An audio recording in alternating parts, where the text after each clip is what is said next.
Dear students, this is the continuation video of the previous video.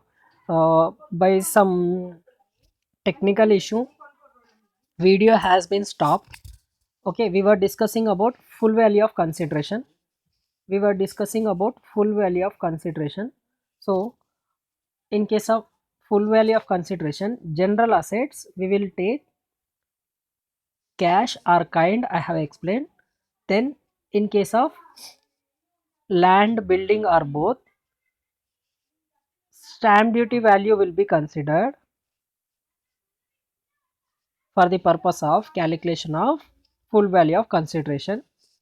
If stamp duty value exceed 105% of sale value of consideration, suppose you have sold an asset for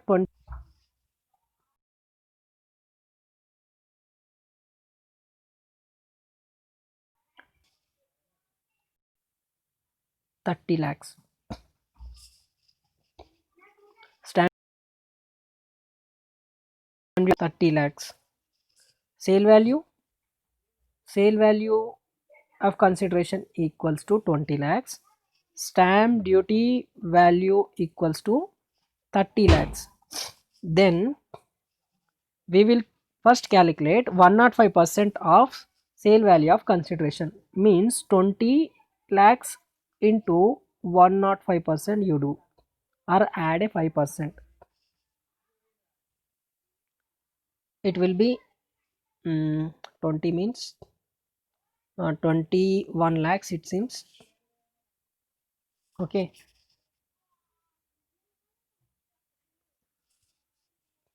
20 lakhs na. If it is 10% it will be 2 lakhs. If it is 5% it is 21. That is what 21 lakhs is the 105% of sale value of consideration. So 21 lakhs are stamp duty value. If stamp duty value exceeds 105 okay 105% of sale value of consideration, then stamp duty value will be the full value of consideration. So we will consider this one only. If it is less than, then we will consider full value of consideration is equals to sale value of consideration 20 lakhs. This is what is the meaning. Previously directly we used to compare with the stamp duty value. Now 105% of stamp duty value will be considered. Okay.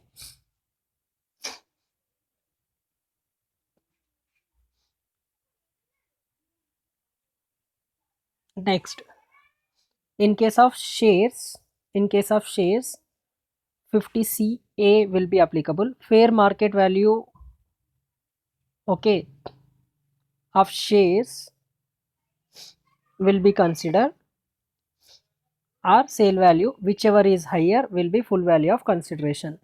Fair market value of shares, okay, or the sale value, whichever is higher will be considered as full value of consideration. This is first thing for calculation purpose. Computation format, if you go to the computation format, first point is full value of consideration. Full value of consideration we have completed. Next we will see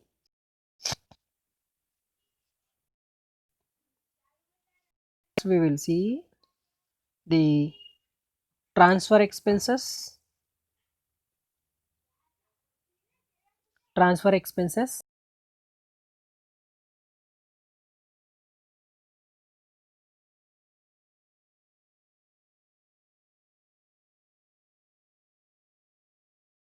Not be allowed, but expenses paid by the seller will be allowed.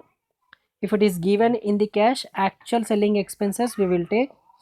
If it is given as a percentage, then we need to calculate on the sale value, but not, I am saying again, in the class also I mentioned many a times, but not on full value of consideration. we need to take on the sale value. Okay, if it is given as a percentage, 2% they said. If 10 lakhs is the sale value, 2% of 10 lakhs we need to consider, okay, 20,000 as transfer expenses. If they directly give cash 10,000 transfer expenses, we will take 10,000 directly. STT paid, this is one more point. STT paid will not be allowed as expenses. Securities transaction tax paid will not be allowed as expenses or transfer expenses. Okay. Our next thing, cost of acquisition. Okay. Cost of acquisition. Cost of acquisition.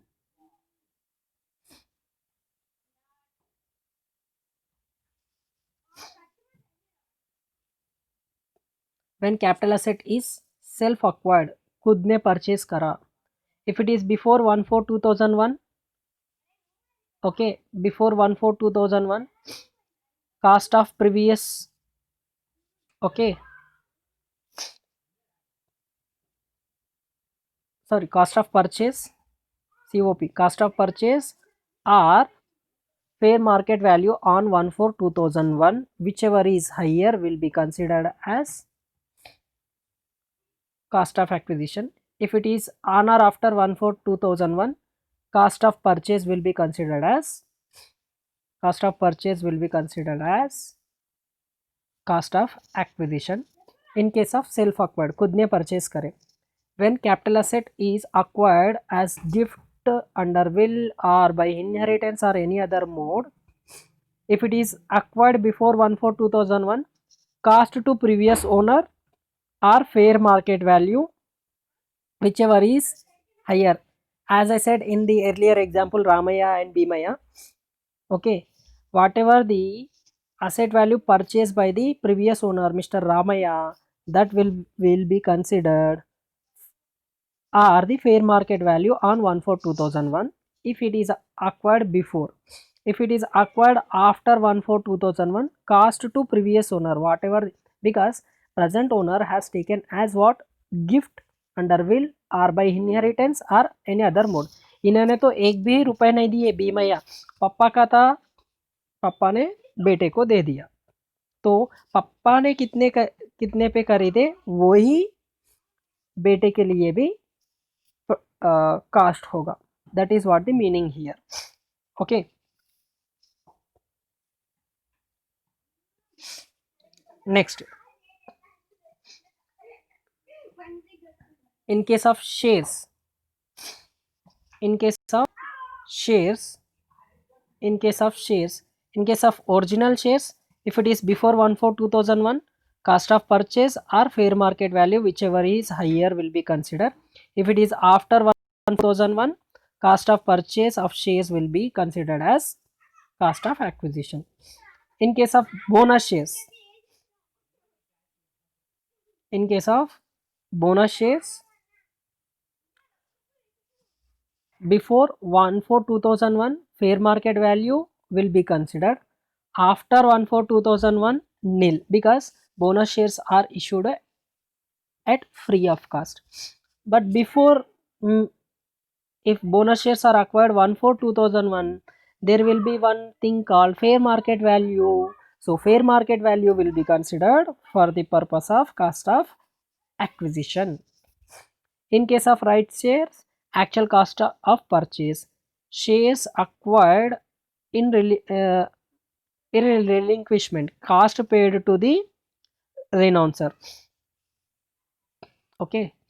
In case of units, actual cost of purchase will be considered. Bonus shares एक याद रखो, थोड़ा कभी कभी exam में देने के chances है. All other things are same. In case of intangible assets, self generated asset like goodwill and other things, nil. In case of purchased, cost of purchase will be considered. Conversion of stock in trade to capital asset, fair market value on the date of conversion will be cost of acquisition. Till here we have completed cost of acquisition. In the format first we have seen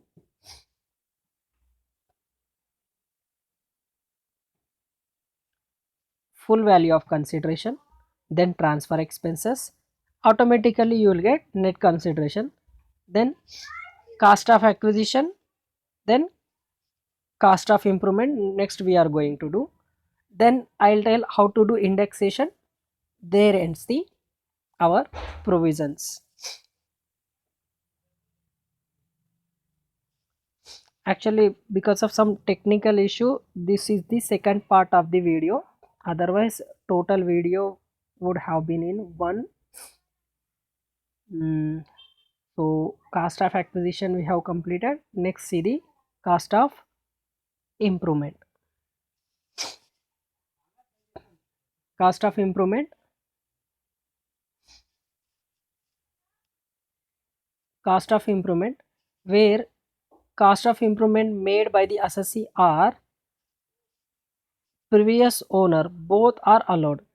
Whether the improvements are made by the assessee or by the previous owner, both will be allowed as expenditure if they are in capital nature expenditure, not revenue expenditure. Revenue, and every year some whitewash and other things will be there. Those whitewash expenses will not be considered for the purpose of cost of improvement, which are in capital nature, which increase the uh, efficiency or the value of the asset. Those will be considered as cost of improvement. Okay, suppose there is a land, open land, uh,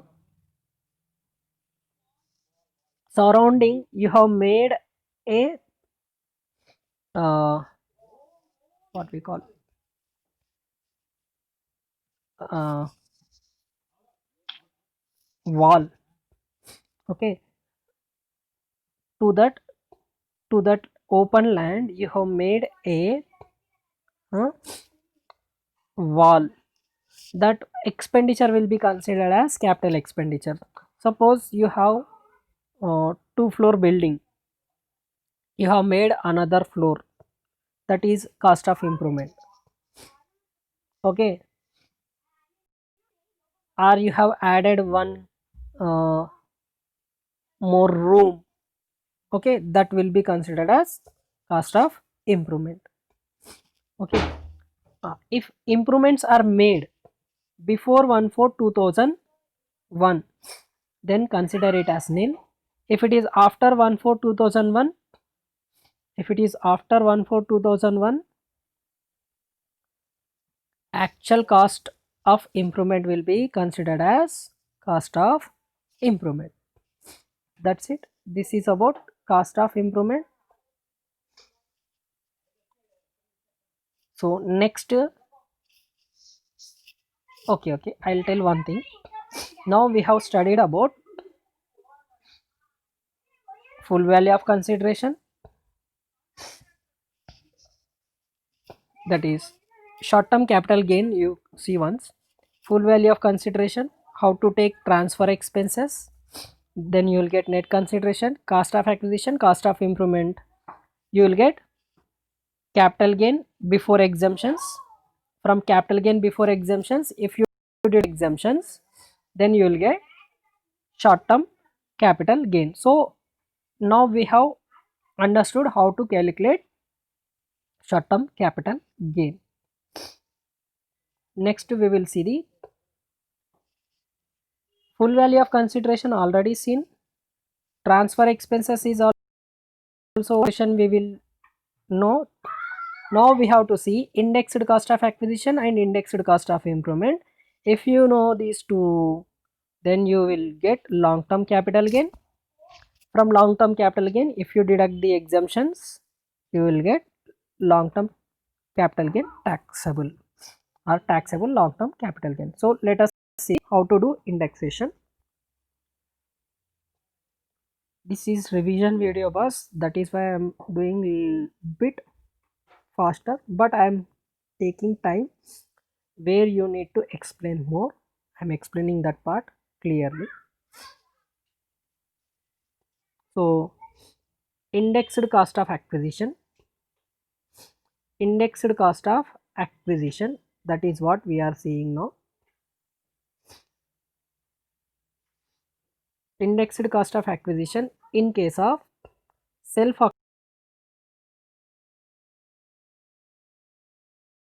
acquired asset are purchased by the capital asset acquired before 1/4/2001, indexation will be done. Index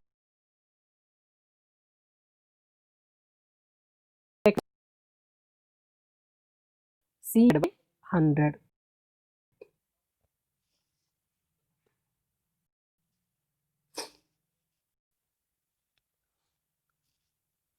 Okay. CII of transfer year, that is nothing but your given in question. Once go through, I think it is something around 582 or something. Once check it. CII of transfer year divided by 100. Cost of acquisition in case of asset acquired before 1/4/2001. Cost of purchase or fair market value, whichever is higher. If it is acquired after 1/4/2001, cost of acquisition will be cost of purchase, CII of transfer year divided by CII of purchase year. If it is before, we will consider as 100 and fair market value will come into picture if it is before. If it is after, no fair market value, and year of purchase, CII of year of purchase we need to consider. That's it. Very simple to do indexation. If asset is acquired under gift, will or inheritance or any other mode, both assessee and previous owner acquired before 1/4/2001. That is, in our example just now I said Ramaya and Bhimaya, two are there. So Ramaya, Bhimaya, if both are there, Ramaya as well as Bhimaya both acquired the asset before 1/4/2001. Cost of previous owner, CPO, means cost to previous owner, cost to previous owner, CPO means, or fair market value, whichever is higher will be your cost of acquisition. Cost of acquisition into CII of transfer year divided by 100. Why 100? Because both acquired it before. So this is very simple one. Next, B category, where previous owner acquired before 1/4/2001 and assessee acquired after 1/4/2001. Assessee acquired when? After. Previous owner acquired when? Before. When previous owner acquired before, cost of acquisition will be cost to previous owner or fair market value, FMV, on 1/4/2001, whichever is higher will be your cost of acquisition. CII of transfer year anyhow will be there.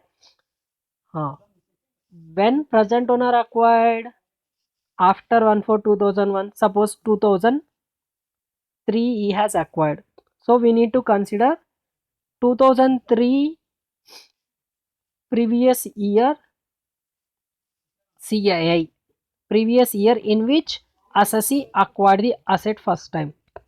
Okay, this is how we need to do indexed cost of acquisition if previous owner acquired before and present owner acquired after. There is one more case. There is one more case where both assessee and previous owner acquired the asset. Both assessee and previous owner acquired the asset after 1/4/2001. Here is the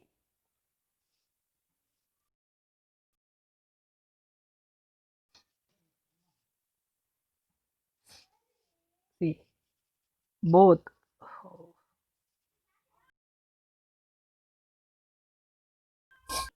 in the links which I already sent to you. So download it from there, and regular friends, it is your class notes itself. So I am using that one itself, and let us see cost of acquisition, indexed cost of acquisition, where previous owner and present owner acquired the asset after 1 for 2001.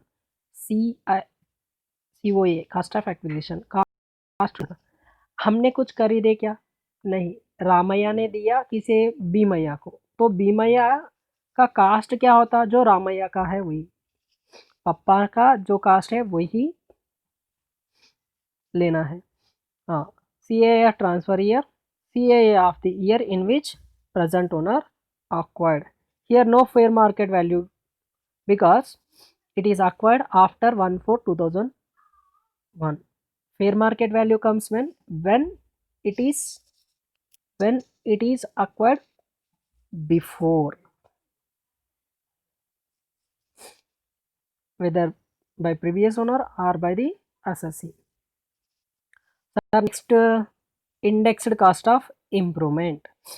Sir, indexed cost of improvement. How to do indexed cost of improvement?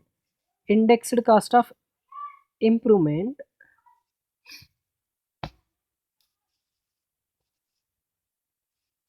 indexed cost of improvement, improvements before 1/4/2001. If it is before 1/4/2001, improvement cost only we will take nil, so indexation is not required. Since cost of improvement is nil, why you will do if it is before? If it is after 1/4/2001, cost of improvement into CAA of transfer year, CAA of the improvement year in which improvements have been made. So now we have completed indexed cost of acquisition, indexed cost of improvement. So now we can calculate long-term capital gain as well as short-term capital gain. Let us see that here is the computation format.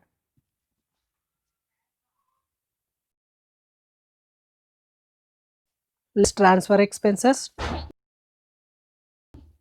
indexed cost of acquisition, indexed cost of improvement. If you deduct these two, you will get long-term capital gain before exemption. Exemption under section 54, 54B, 54D, 54EC, 54F, 54G, GA. If you deduct these, you will get long-term capital gain which is taxable.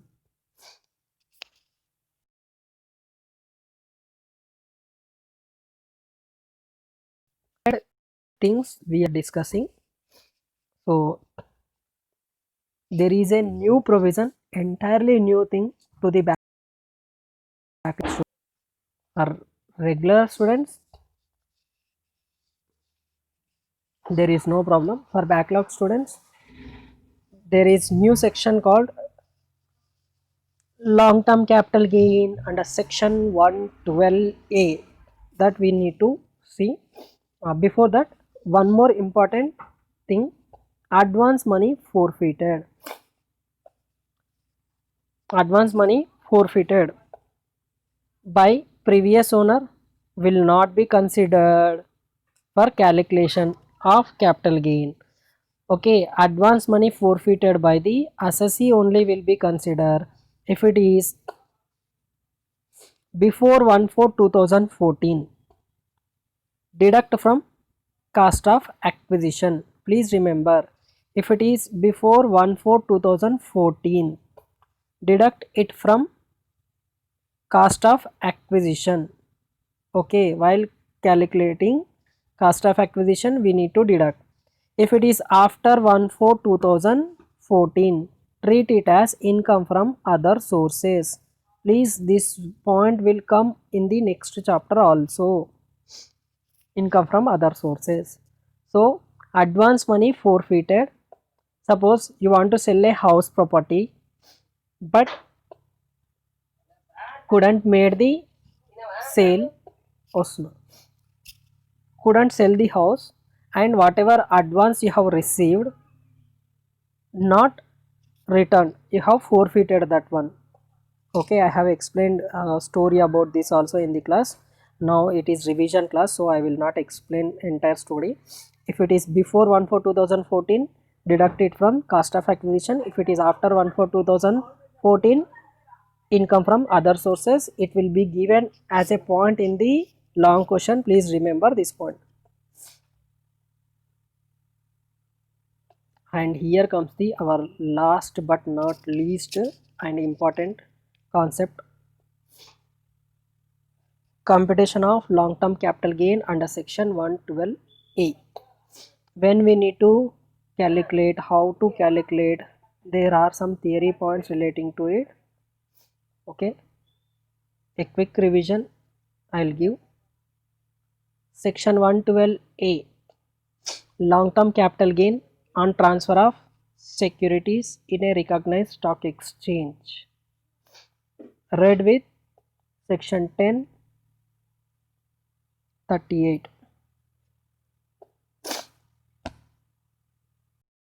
Long term capital gain, the section 112A, read with section 10. Finance Act 2018. Long term capital gain on transfer of securities in a recognized stock exchange generally would be exempted, but from now on up to 1 lakh it is not taxable, it is exempt. Above 1 lakh it is taxable. Okay, provisions of section 112A is applicable on transfer or sale of securities long term capital nature, not short term, it is long term.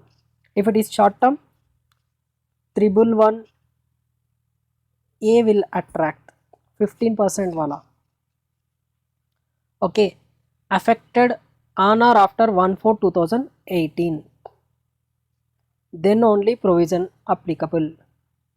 Okay, it is after 1/4/2018, then only it is applicable.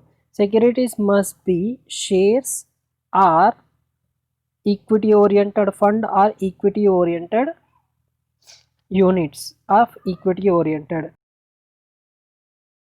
means equity oriented.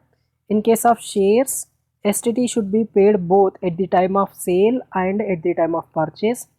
In case of equity oriented fund or units, STT must be paid at the time of sale.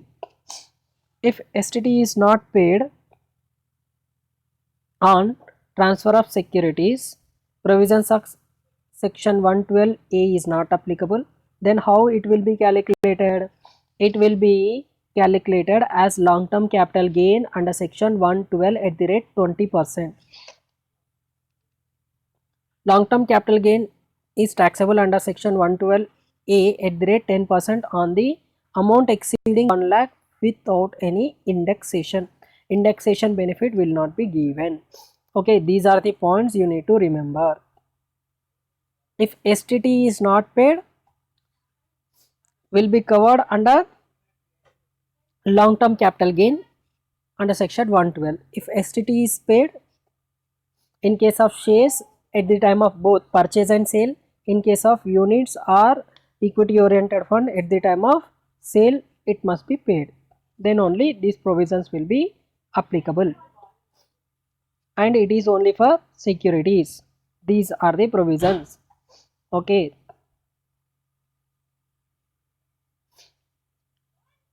transfer of securities in a recognized stock exchange and STT paid, long term nature. Okay, these are the provisions. In T format same thing is there, whatever provision. If STT paid, taxable at the rate 10%. If STT is not paid, taxable at the rate 20% under section 112. These are the two things which I have mentioned here. Securities transaction tax paid at the time of purchase and sale in oriented fund, it should be paid at the time of sale format for the purpose of long term capital gain under section 112A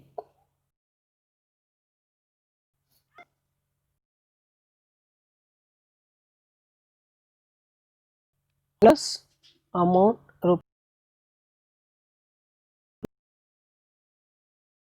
rupees.